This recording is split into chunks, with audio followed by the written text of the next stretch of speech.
go to airport after visiting Assyrian church, and tomorrow in UN I will discuss this with UN Secretary General. We want to have a successful conference, and we want to, especially to plan after the end of this interim period, after August, what will be happening. And this time, unlike London conference, it will not be only official conference, but we are planning to invite around 300 elderly tribal leaders, scholars, intellectuals, representatives of diaspora to Turkey as well, to bring them together in order to help to this political process. There are three things which should be done in Somalia. One is nation reconciliation, the Somalian identity, to revive it and to make it prevailing in all Somalian territory. That nation reconciliation is important. A consistent, well-functioning economic program, because first time when I went to Mogadishu with Prime Minister Erdogan, you know, when we landed, there were 2 airplanes. It was in fact risk for us because I think 7, 8 ministers, we were all in the plane with Prime Minister Erdogan, with our wives, children. When the second airplane, when it landed, it hit to the ground and there was an accident because of the insufficiency of the airport, not up to the standard. From that time, we decided to have a new economic program for Somalia. We have a special branch in Turkey just to concentrating on Somalia, how to develop Somalia. In 1 month, Turkish people donated $300 million for Somalia. This is NGO part. But when we went there, we decided to reconstruct airport. We did some rehabilitation in airport. From airport to the city, we rehabilitated all the roads. We are reconstructing health. We are building a new parliament building complex. So this is important to give a self-confidence to Somalian people that country is changing in a positive way. Nation reconciliation, economic development, and well-functioning political institution and state structure. In all these 3 fields, we will be focusing in detailed discussion in our conference, and with UN, we will do more. But what is the problem here? Unfortunately, the international community is promising many things, but not fulfilling enough. Last year in September, when we had Somalia meeting in UN General Assembly, many countries promised to open embassy. Only Turkey opened embassy in October, no other country until yet. They are trying to deal with Somalia from Nairobi, from Kenya. But no, if you want to help a people, you have to live with it. And we appointed an ambassador who is an NGO leader, worked in Africa, in many African countries. And in one night when we were there, when we decided to open embassy with Prime Minister Erdogan, I called him. He was my classmate, friend from high school time, his wife and his family friend, and they are doctors, leader of doctors worldwide. Next day, he came to Somalia to start the work. This is a volunteer. It is not a diplomatic issue. It is not an issue of interest. It is not an issue of strategic discussion and negotiation. It is an issue of something from your heart. Voluntarily, you have to help. Without that, it will be difficult to deal with this problem. Otherwise, Somalia is very rich. Long coast, more than 2,000 kilometers, only coast. So we are optimistic. What you need to do as Somali people, I met with the leaders of diaspora, with our president. We told the same thing to them. You have to unite in diaspora. There are people trying to have different positions vis-à-vis Somaliland, vis-à-vis Puntland. No, we recognize only one Somalia, Somalian identity, and you have a strong manpower outside Somalia in diaspora. You should unite and help us. We assure you that we will continue to help you. This is our responsibility as human beings and, of course, brothers and sisters of Somalia. And that will continue forever. Thank you. Thank you. We have time for just one more question over here on my right. Sayın Bakanım, konuşmanız için teşekkür ederim. I'll ask my question in English. After all the protests and recent NATO summit, my question is, what is the object of NATO's nemesis in Afghanistan in terms of counterinsurgency policies? And what does Turkey think about the future of Afghanistan? Will Turkey be strong enough to manipulate NATO's policy, especially after you mentioned this authentic policy towards Afghanistan and how friendly Turkish military approaches to Afghanistan? What do you think about that? Thank you. I will differentiate these NATO and Afghanistan first, and unite. NATO is a collective defense, collective security organization.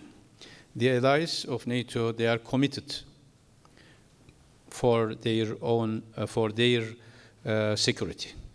So it is not an offensive organization. In principle, in charter and everything, it is basically a defensive organization, defense of territories of NATO countries. Of course, there may be some cases where NATO did mistakes or sometimes may do mistake. We have to be, whenever necessary, we have to have autocriticism inside NATO or regarding the objectives of NATO. But at the end of the day, I can tell you, in Bosnia, when 300,000 people were killed, and Turkey was raising voice, asking people to help, UN sent peacekeepers and declares safe haven, safe zone in Srebrenica.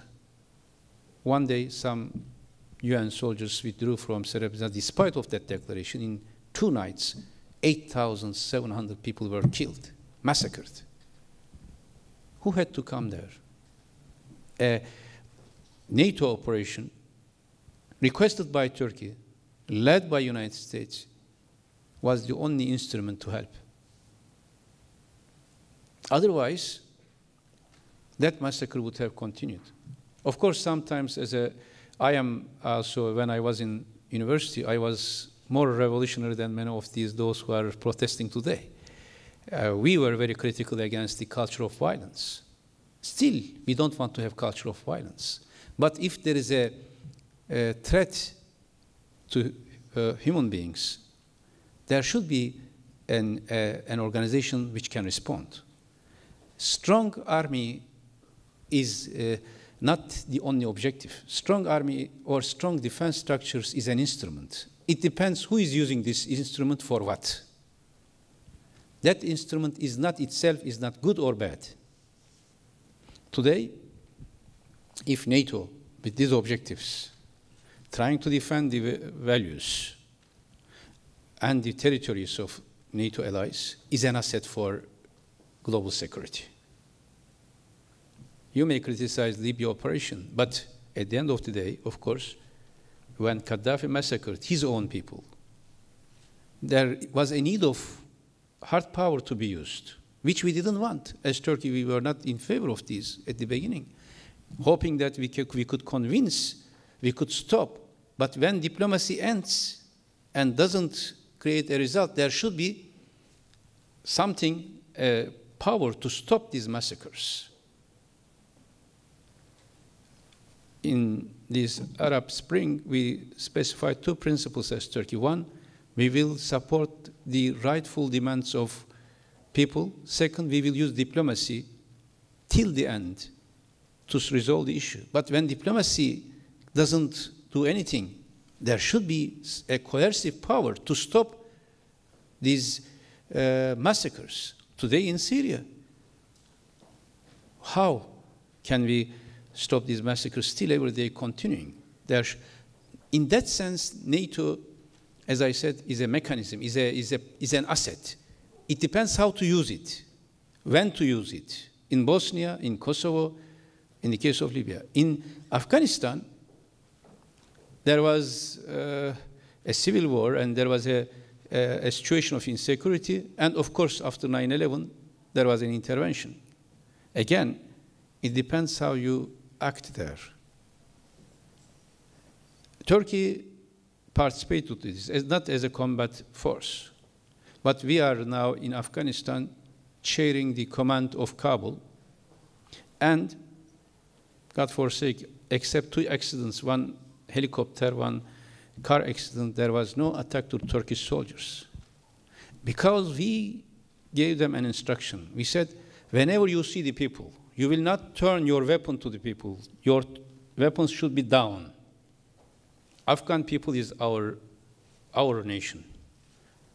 They should not see Turkish soldier like someone there who is trying to control or oppress. No Turkish soldier can use gun like this in Kabul street, always down. And sometimes other nations are using Turkish flag in their dress when they go difficult jobs, because when Afghan people see Turkish flag, they stop. I mean, they just greet and express attitude. Why?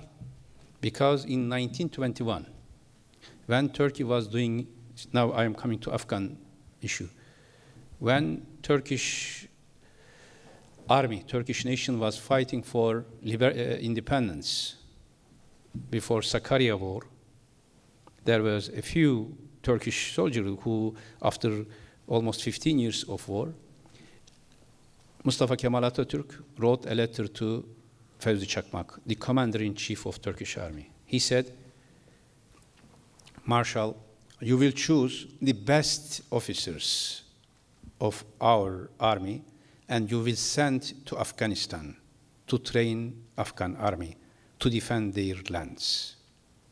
At that time, we needed even one soldier, and the best officers of Turkish army were selected, and they were sent to Afghanistan to organize Afghan army to defend their lands against colonialists.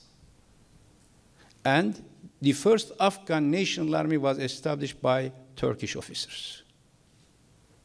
The first Afghan universities were established in the 1930s by Turkish officers, by Turkish professors. The first Afghan state institutions were built by Turkish professors, by Turkish bureaucrats. This is our relation with Afghanistan. And when we needed even one penny, one kurush, to defend our lands, Afghan ladies, Indian ladies, Muslim ladies, at that time Pakistan was part of India, they sent their ring of wedding, their last jewel to Turkey to help Turkish army.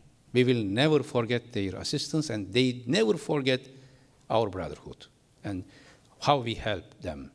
Therefore, even if NATO leaves Afghanistan, we will continue to be Afghanistan in economic development, in building.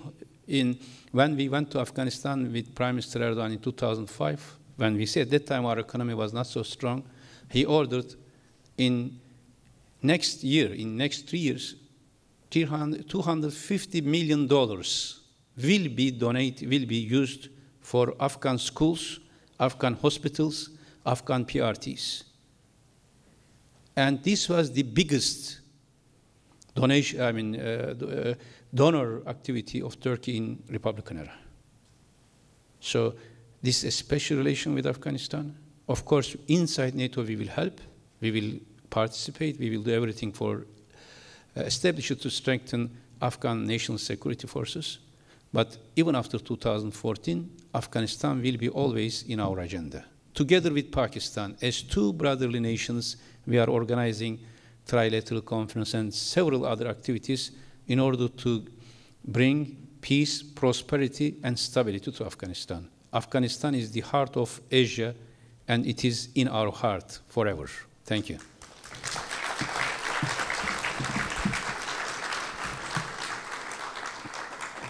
Thank you very much indeed, Foreign Minister. It's been a delight to have this opportunity to listen to you talk. I appreciated your mentioning the motto of the University of Chicago, which is, is in two parts, Crescat Ciencia, let knowledge increase, Vita Escalator, may the world improve, may life improve. It seems to me clear after what you had to say today and your capacity to answer questions, I think for many hours, did your schedule allow this, that should you decide to leave politics, we would be delighted to welcome you back to the higher school. But this time, I am sure my wife and my children will be very happy if that happens. There would be one difference between that visit and the current visit. Next time we would like you to come back as Hoja. Thank you. Thank you.